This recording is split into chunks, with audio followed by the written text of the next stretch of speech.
Men uni ham o'ldirdim, 100 ta odam o'ldi.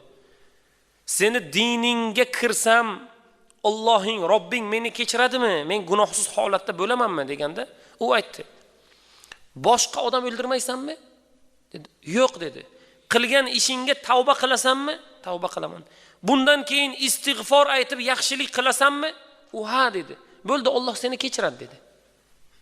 Alloh bandaga ona farzandiga qanday rahmdil va mehribon bo'lsa, Robbimiz onamizdan ko'ra mehribonroq. Alloh kechiradi dedi seni. Va u inshaalloh gunohlarni tark qilgan holatda fazilatli insonlardan bo'ldi.